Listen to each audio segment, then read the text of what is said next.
Welcome to the only daily podcast focusing on compliance news of the day. Each morning, start your day with a cup of coffee and Tom Fox, the voice of compliance, to hear about 4 of the top compliance, corruption, or leadership stories you will need to start your day. The Daily Compliance News is a production of the Compliance Podcast Network. First, a word from our sponsor.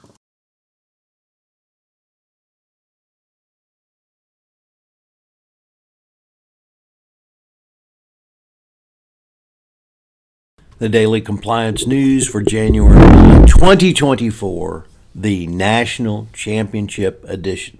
Yes, I have to start with my alma mater, the University of Michigan, won the National Championship last night in Texas, and of course I was in attendance. So, go Blue, our first national championship in football since 1997. And now on to some stories. First up from CNN Business. President Xi in China says he will intensify his crackdown on companies engaged in bribery and corruption by going after, quote, ants and flies. He said that the campaign will target industries such as finance, energy, and infrastructure. China will tackle hidden risks and increase punishment for people who offer bribes going forward.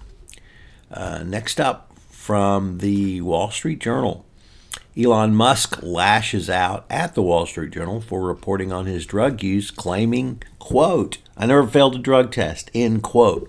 Where have we heard that before? Johnny Manziel, Lance Armstrong, just about everybody who's failed drug tests claim they never failed a drug test. Well, if they didn't fail, it was because they were cheating. No idea whether Elon Musk is cheating, but he said, quote, whatever I'm doing, I obviously should keep doing it, end quote. And that if drugs improve him, he's going to keep using them. That doesn't sound good.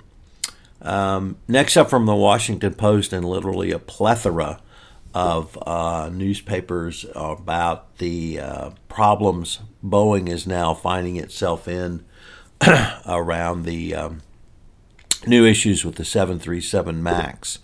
For those who recently returned to our planet from Mars, a 737 MAX plane lost part of a panel mid-flight, as in it blew out.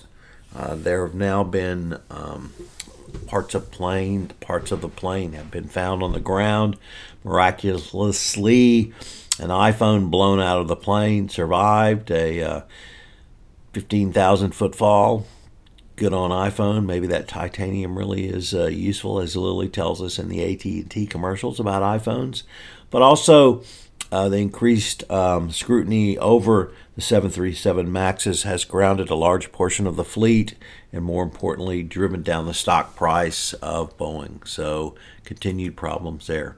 And our final story comes to us from Bloomberg, which reports that Singapore's Corrupt Practices Investigation Bureau completed a probe involving the transportation minister.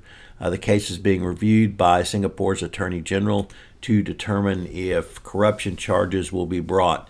This was a huge black eye on Singapore, which prides itself, of course, as being corruption-free. And it's going to be interesting to see what the Singapore Attorney General does going forward.